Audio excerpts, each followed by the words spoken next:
Amin. Wassalatu wassalamu ala Rasulillah wa ala alihi wa ashabihi wa man tabi'ahum bi ihsan ila yaumiddin, amma ba'd. Baik, alhamdulillah, ini pertemuan kedua di dalam membahas kitab Umdatul Ahkam min kalami khairil anam karya Imam Abdul Ghani Al-Maqdisi rahimahullahu taala. Kita di pertemuan ini masuk di hadis yang kedua. Kata beliau rahimahullahu taala, an Abi Hurairah radhiyallahu taala anhu qala qala Rasulullah sallallahu alaihi wasallam la yaqbalu Allahu salata ahadikum idza ahdatha hatta yatawadda. Ini hadis kedua. Kata beliau dari Abu Hurairah radhiyallahu taala anhu, beliau berkata, Rasulullah sallallahu alaihi wasallam bersabda, la yaqbalullahu, Allah Subhanahu wa taala tidak menerima salata ahadikum, salatnya salah seorang dari kalian, idza ahadatha, apabila dia berhadas, hatta yatawadda, hingga ia berwudu. Hadis ini beliau bawakan setelah hadis innamal a'malu binniyat. Beliau terangkan di hadis ini bahwa termasuk syarat sahnya salat adalah berwudu, dan ini disepakati oleh para ulama. Apa dalilnya? Di antaranya hadis yang ada di hadapan kita, bahwa Nabi SAW katakan Allah tidak menerima salat dari kalian sampai ia berwudu. Ini disepakati. Berdasarkan hadis ini, juga berdasarkan Al-Quran, Allah Subhanahu wa taala berfirman, ya ayyuhalladzina amanu idza qumtum ila sholati faghsilu wujuhakum wa aydiyakum ilal marafiq wamsahu bi ru'usikum wa arjulakum ilal ka'ba arjulikum ilal ka'bain. Itu dibaca. Ya.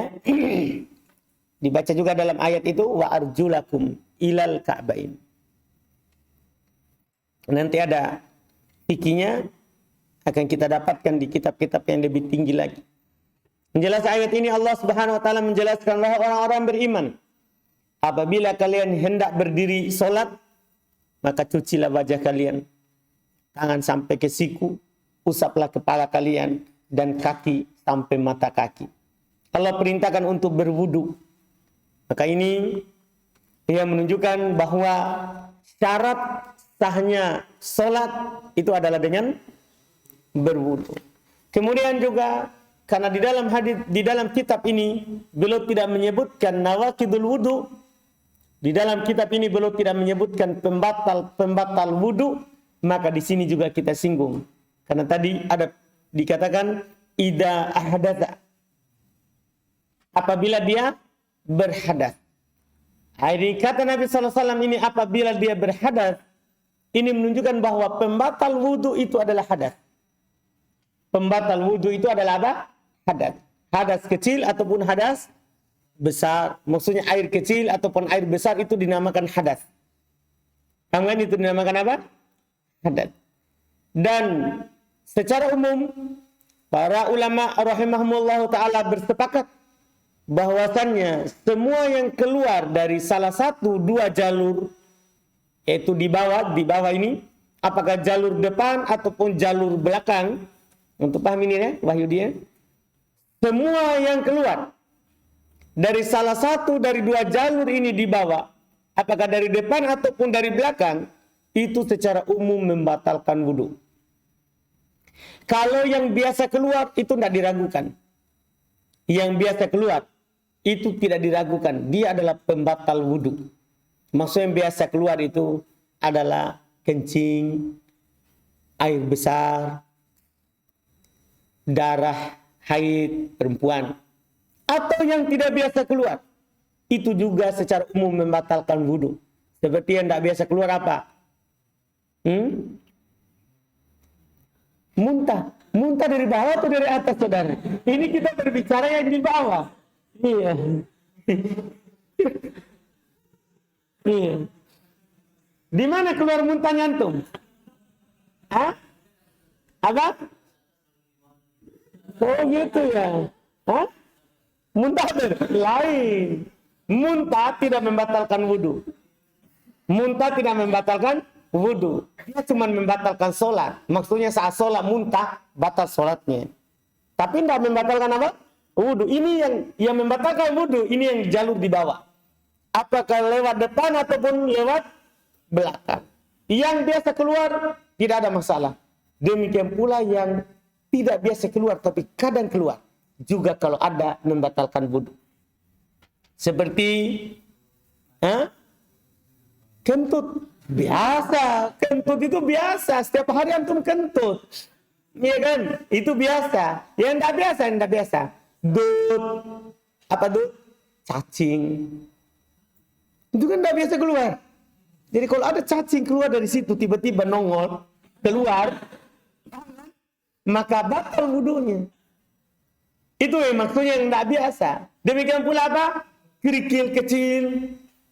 Tiba-tiba antum, ya. Hah? Itu biasa lewat depan.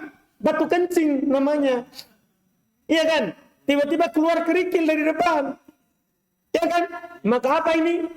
Ini kalau langsung keringnya, tidak ada basahannya. Kalau ada basahan, keluar kerikil tapi sambil ada kuningan. Keluar kerikil tapi ada cairan. Nah, ini batal karena ada cairannya. Ya, ini kita bercerita. Keluar tadi itu cacing, tidak ada kuningan. Paham kan? Demikian pula ada batu keluar kering, kering. Pas keluar tidak ada apa-apa, cuman batu. Ini juga yang membatalkan apa? Wudu. Ini juga membatalkan wudu. Ini secara umum disepakati. Rinciannya nanti antum akan dapat di fikih-fikih yang luas. Rincian. Ini kita bercerita dulu sebagai dasar pemahaman di fikih dasar bahwa semua yang keluar dari jalur ini adalah membatalkan apa? Wudu.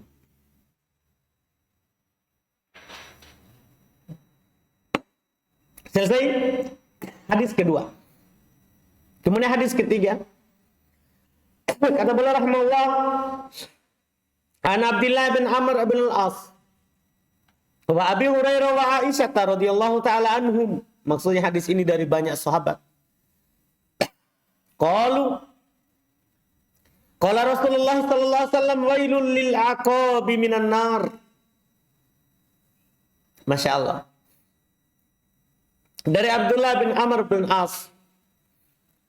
Demikian pula Abu Hurairah dan Aisyah radhiyallahu taala anhum, mereka berkata, Rasulullah sallallahu alaihi wasallam bersabda, wailun, kecelakaan. Ada yang mengatakan wail adalah syajar fi qar jahannam, pohon yang berada di dalam neraka jahannam. Ada juga yang mengatakan wail adalah du'aun bil wail, mendoakan kecelakaan, kebinasaan. Ini yang kita terjemahkan tadi. Kecelakaan untuk tumit dari api neraka. Hadis ini dibawakan oleh penulis rahimahullah taala untuk mengingatkan orang-orang yang bermudahan di dalam berwudu. Tidak terlalu memperhatikan semua anggota wudunya yang wajib dicuci ataupun diusap. Ya, terutama yang disebutkan ini karena memang banyak orang lalai kalau dari sini. Yaitu tumit, ini bagian belakang. Di bawahnya mata kaki, biasanya orang tidak terlalu perhatikan di situ. Bahkan kadang orang kalau cuci kaki bagian depan saja. Padahal di bagian belakang di tumitnya itu tidak basah. Tidak basah. Ini Nabi ingatkan. Celaka bagi orang yang seperti itu. Bahkan di dalam sebagian hadis walaupun hadisnya dibicarakan oleh para ulama sanadnya dalam riwayat Abu Daud dan selainnya, bahwa Nabi SAW pernah melihat seorang lelaki masuk ke masjid, ada dari anggota wudunya seperti kuku, tidak kena air. Maka Nabi SAW katakan kepadanya, ahsin al-wudu. Iya. Perbaiki wudu. Dan Nabi SAW suruh keluar kembali. Nabi SAW suruh keluar kembali. Dan juga sahih dari Umar bin Khattab radhiyallahu taala anhu dengan kasus yang sama. Baru pernah melihat seorang lelaki ada dari alat wudunya tidak kena air. Maka Umar juga memerintahkannya untuk keluar kembali berwudu. Kembali berwudu. Karena kalau ada dari anggota wudu yang wajib dicuci yang tidak kena air, maka itu batal wudunya. Itu adalah batal wudunya. Diancam dengan neraka bahkan. Diancam dengan neraka bahkan. Ini tujuan dari beliau rahimallahu taala bawakan hadis ini sekaligus menunjukkan kepada kita wajibnya kita perhatian terhadap anggota wudu dan wajibnya kita meratakan seluruh anggota wudu yang wajib dicuci untuk dicuci.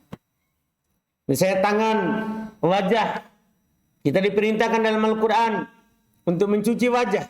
Maka harus kita mencuci wajah kita. Semua yang wajib dicuci. Nanti insya Allah kita akan jelaskan di hadits Utsman ibn Affan batasan wajah. Insya Allah di pembahasan wudhu dari awal sampai akhir nanti insya Allah akan datang hadisnya.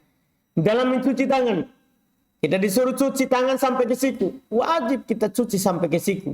Bahkan siku juga ikut dicuci. Demikian pula kaki, wajib kita cuci seluruh kaki kita. Ini yang perlu diperhatikan. Ini tujuan dan faedah dari hadis yang ketiga. Kemudian hadis yang keempat. An Abi Hurairah radhiyallahu taala anhu, anna Rasulullah sallallahu alaihi wasallam qala, "Idza tawadda'a ahadukum falyaj'al fi anfihi ma'an, thumma liyantadhir, wa man istajmara falyutir." Wa idza staiqadha ahadukum min naumi falyaghsil yadayhi qabla an yudkhilahuma fil ina' thalathan fa inna ahadakum la yadri aina batat yadahu. Wa fil abdi li muslimin falyastanshaqa bimin qaraihi minal ma' wa fil abdin man tawadda'a falyastanshaqa. Ada beberapa faedah di dalam hadis ini walaupun nanti akan berulang lagi di sifat wudu. Pertama, kata beliau rahimallahu taala an Abi Hurairah, dari Abu Hurairah radhiyallahu taala anhu, bahwasanya Rasulullah sallallahu alaihi wasallam bersabda, "Idza tawaddaa ahadukum falyaj'al fi anfihi ma'a, tsumma liyantasir." Apabila salah seorang dari kalian berwudu, maka hendaklah dia menjadikan air di dalam hidungnya, kemudian dia keluarkan. Hadis ini dipakai oleh ulama rahimahumullah walaupun dalam hal ini ada perselisihan. Hadis ini dipakai untuk menunjukkan bahwa memasukkan air ke hidung dan mengeluarkannya itu adalah wajib. Walaupun ada dari ulama madhab seperti dinukil dari orang-orang Syafi'iyah bahwa memasukkan air ke hidung dan mengeluarkannya itu hukumnya sunnah. Artinya kalau ada orang tidak melakukannya, langsung dia cuci wajahnya, tidak ada masalah. Karena menurut mereka adalah sunnah. Tapi yang benarnya, hukum hal ini adalah wajib. Kenapa bisa wajib? Ini kata Nabi SAW, "Falyaj'al." Hendaklah dia memasukkan air ke hidungnya. Bukan menghirup ya, kalau menghirup lain lagi. Hukumnya menghirup dengan sungguh-sungguh itu sunnah. Ini menjadikan, memasukkan air saja dengan tangan ke hidung, itu wajib. Tumalian tafir, demikian pula mengeluarkannya. Kemudian dia keluarkan. Semua ini dengan lafaz perintah. Yang menunjukkan apa? Wajibnya memasukkan air dan mengeluarkannya dari hidung. Walaupun Anda bilang tadi, ini ada perselisihan. Tapi pendapat yang kuat, karena berdasarkan hadis ini perintah. Asal dalam perintah itu hukumnya adalah apa? Wajib, itu kaidah. Asal dalam perintah wajib. Makanya kita memilih pendapat yang mengatakan wajib. Kemudian wa man istajmara falyutir. Siapa yang beristijmar, yaitu cebok dengan batu ataupun yang semisal dengannya, bukan dengan air, maka hendaklah dia ganjil. Hendaklah dia apa? Ganjil. Ini terkait dengan fikih. Kalau orang buang air besar ataupun air kecil, tapi tidak menggunakan air untuk membersihkannya, untuk beristinja darinya, dia pakai batu, maka dalam hal ini ada aturannya. Ketika kita pakai batu, maka hendaklah kita ganjilkan. Hendaklah kita ganjilkan. Dan ganjilkan di sini maksudnya paling sedikit 3.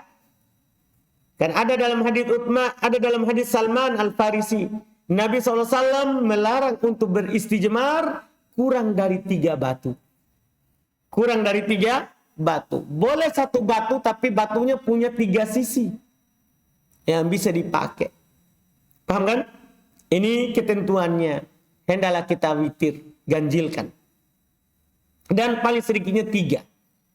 Kalau 3 belum cukup, maka tambah berapa? 2. Kalau tidak cukup juga 5, tambah lagi berapa? 2. Supaya jadi berapa? 7. Pokoknya sampai kita merasa bahwa ini sudah bersih. Dipahami ini? Ini terkait dengan kalau kita tidak pakai air. Dan itu boleh. Itu boleh. Walaupun setelahnya kita tidak pakai air lagi, boleh. Karena dalam beristinja boleh pakai air dan boleh juga pakai selain air dari benda-benda yang bisa membersihkan tempatnya. Membersihkan tempatnya. Kalau sudah pakai batu, tidak perlu lagi pakai air. Walaupun kalau kita bertanya, mana yang lebih utama pakai batu atau pakai air? Ini diantara ada yang bertanya seperti itu. Maka tentunya hal itu kita katakan dua-duanya boleh, cuman yang utama adalah yang paling membersihkan. Yang paling membersihkan apa? Tentunya air, karena pakai batu pasti masih ada. Ya, sedikit lah. Tapi itu kan dimaafkan. Yang sedikit itu dimaafkan di dalam syariat. Ya kan? Ya nggak Wahyudi? Nah, pernah lagi? Masa tidak? Langsung di laut, Di? Ya, alhamdulillah. Iya. Itu Masya Allah. Ini faedah. Kemudian, berikutnya lagi kata beliau rahmatullah, wa idza staiqadha ahadukum min naumihi, apabila salah seorang dari kalian bangun dari tidurnya, falyaksil yadaihi, hendaklah dia mencuci tangannya, qabla ayyudkhilahuma fil ina salatan, sebelum dia masukkan kedua tangannya ke tempat air 3 kali. Ini hukumnya ya disunnahkan. Setiap orang bangun tidur, walaupun dia tidak mau wudu, disunnahkan baginya untuk mencuci kedua tangannya 3 kali. Bahkan dinukil dari madhab Dhahiriyah, demikian pula Hambaliyah, hal ini wajib. Hal ini apa? Wajib. Kalau antum bangun tidur, wajib cuci dulu tangan sebelum masukkan tangan ke mana? Ke tempat air. Ke tempat air. Antum bisa paham ini? Ini yang mereka katakan. Fa inna ahadakum, kemudian Nabi menyebutkan apa sebabnya? Kenapa kita disuruh cuci tangan kalau habis bangun tidur?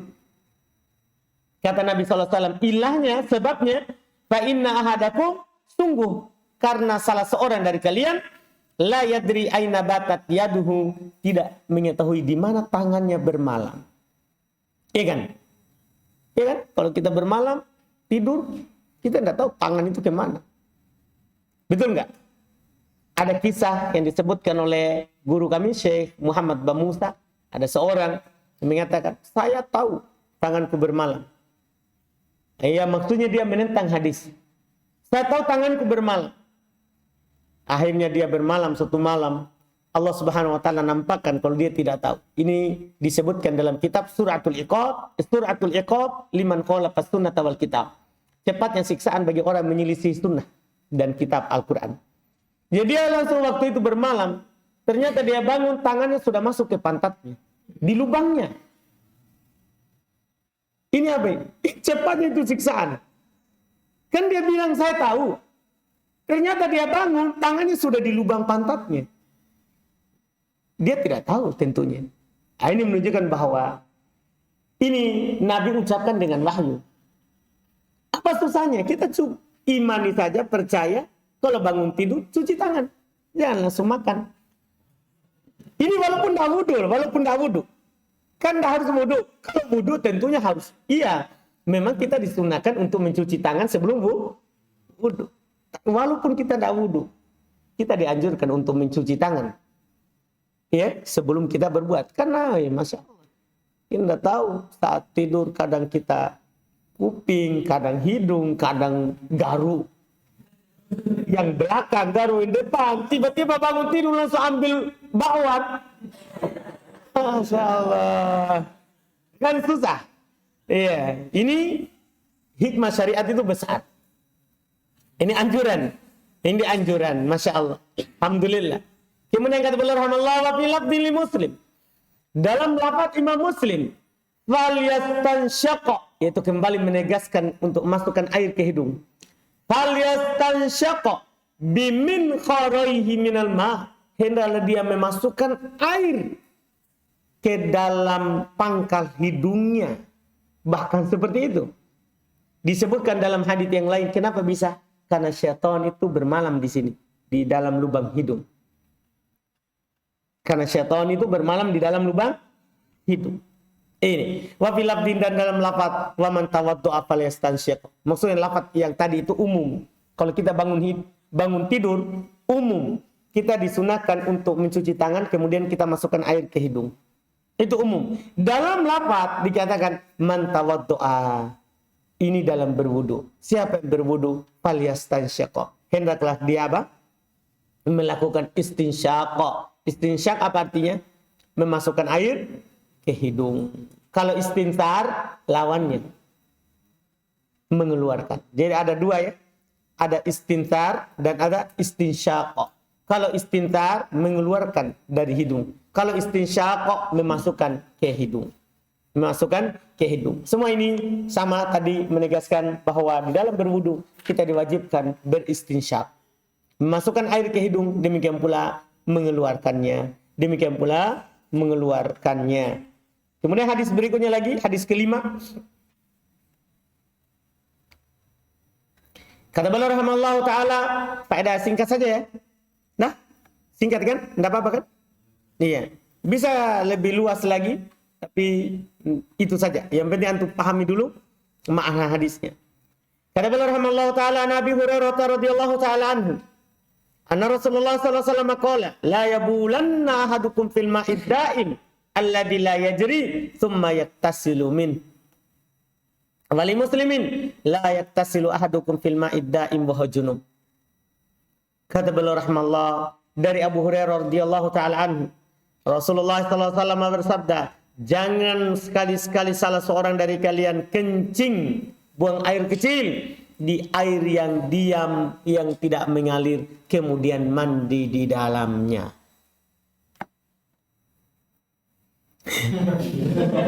Iya. Dan memang aneh ya, kencing dulu baru mandi. Iya. Ini cuman Masya Allah. Siapa tahu ada kan kejadian. Iya. Kata beliau rahmallah, jangan sekali-sekali kalian kencing di air yang diam, yang tidak mengalir, kemudian mandi di dalam. Ada dua fikih di sini. Pertama yang tersurat, yang kedua yang tersirat. Maksudnya yang tersurat, yang langsung dipahami dari lafaz. Yang tersurat itu lawan dari lafaz. Lawan dari yang terlafazkan. Yang tersurat yaitu kita dilarang kencing di air yang diam. Kemudian mandi di dalamnya. Kalau antum bertanya kenapa dilarang? Karena yatanajjas alma. Kan itu akan menjadikan air itu najis. Menjadikan air itu najis. Walaupun nanti di kitab tinggi lagi antum akan dapatkan para ulama merinci lagi. Ini kalau airnya kurang dari 2 kula. Kalau airnya banyak itu tidak ada masalah. Yang penting tidak berubah rasa, warna dan bau. Kalau airnya sedikit, tidak boleh sama sekali. Antum mau mandi di ember, kemudian kencing dulu baru mandi. Ini tidak boleh. Airnya di bawah 2 kula. Karena airnya akan menjadi apa? Najis. Tapi kalau airnya banyak, air kolam, ini tidak masalah. Kecuali merubah rasa, warna dan bau. Gara-gara semuanya pada kencing jadi kuning. Gara-gara semuanya kencing jadinya rasa kencing. Ini tidak boleh. Tapi tidak boleh juga untuk pergi ke kolam, pergi sengaja semua kencing. Tidak boleh juga. Atau antum punya kolam ditulis boleh kencing, yang penting jangan buang air besar. Jangan, nanti orang semua akan kencing sehingga airnya akan berubah. Akhirnya kan berubah. Ini yang langsung terlapatkan. Tidak boleh kencing di air yang diam. Kemudian apa? Mandi di dalamnya. Kata para ulama, apakah kencing langsung atau kencing di luar tapi dibuang lagi di air yang diam? Sama. Dia kencing pakai botol baru pergi buang. Ini sama juga. Tidak boleh. Ini tidak boleh juga. Ini sama saja ini. Tidak boleh lah itu. Jangan sampai antum menjadi orang dohiriyah. Dohiriyah maksudnya kan dilarang langsung. Berarti kalau bukan langsung, tidak apa-apa. Tidak, sama saja. Karena intinya adalah sebabnya kenapa dilarang. Karena akan menajisi air. Karena air kencing itu disepakati najis. Air kencing itu disepakati apa? Najis. Ini yang terlapatkan. Yang kedua, yang tidak terlapatkan, yaitu lawan dari pemahaman yang ada di dalam hadis. Kalau istilah usul fikihnya mafhum al-mukhalafah, pemahaman kebalikannya. Kita dilarang kencing di air diam. Berarti pemahaman kebalikannya, kalau airnya mengalir, boleh. Ada air sungai mengalir, kita pergi kencing di sana, boleh. Karena airnya itu tidak diam di situ. Bahkan kencing sambil mandi, tidak apa-apa kalau airnya mengalir. Karena yang kita ciduk adalah apa? Ya air yang baru. Sudah tergantikan yang itu nanti diciduk yang di bawah. Ya. Tapi itu kan nggak masalah. Kan airnya air banyak. Air banyak. Anda paham ini? Jelas ini kan? Jadi boleh kalau airnya apa? Mengalir. Boleh kalau airnya mengalir. Pemahaman kebalikannya itu yang pertama. Pemahaman kebalikan yang kedua. Iya. Ini yang dilarang kencing. Bagaimana kalau air besar? Dia tidak kencing. Dia cuma buang kuningan di situ. Gimana? Ya lebih tidak dibolehkan. Kenapa? Nah kencing saya tidak boleh. Apalagi ini. Anda paham ini? Anda paham ini? Ini Masya Allah. Ini yang dipahami dalam hadis. Jangan sampai ada yang mengatakan, kan kencing jadi larang. Kalau yang itu tidak apa-apa. Karena dalam hadis apa? Cuman apa? Kencing. Ada namanya yang tersirat. Pemahaman kebalikan. Pemahaman apa? Kebalikan. Ini Masya Allah. Kemudian dalam riwayat Muslim ada faedah lain. La yaktasilu ahadukum fil ma'id da'im wa huwa junub. Jangan salah seorang dari kalian mandi di air yang diam dalam keadaan dia junub. Ini khusus dalam keadaan apa? Junub. Artinya kalau antum junub, jangan langsung masuk di bak ember. Tapi lakukan seperti yang dilakukan oleh Nabi SAW, belum menciduk dari luar. Dan belum siram. Antum paham ini? Jelas ya? Seperti yang dilakukan oleh Nabi SAW. Jangan langsung masuk di mana? Di dalamnya. Tapi ciduk dari luar ke baru mandi. Ini yang dilakukan. Insya Allah nanti juga akan datang caranya di bab janabah. Bab mandi junub. Insya Allah kita akan dapatkan. Cara mandi junub bagaimana kalau airnya tidak mengalir. Kalau airnya mengalir, silakan langsung loncat. Paham kan? Demikian pula para ulama membahas kalau airnya banyak. Juga boleh, tidak apa-apa walaupun diam. Kalau airnya apa? Banyak. Walaupun diam. Karena itu tadi. Mereka hanya membahas ini kalau kurang dari 2 kula. Artinya kalau airnya itu sedikit. Kalau airnya banyak, tidak ada masalah. Tidak ada masalah. Karena Nabi SAW bersabda, Al-ma la yunajjisu syai'. Air itu tidak dinajisi oleh sesuatu apapun. Kecuali yang berubah warnanya, rasanya, atau baunya. Antum bisa paham ini? Ini Masya Allah faedah dari hadis yang beliau bawakan. Kita cukupkan sampai di situ. Insya Allah kita lanjut lagi nanti. Besok insya Allah hadis yang ke-6. Kita singkat saja ya. Yang penting antum pahami apa yang diinginkan dari hadis. Alhamdulillah.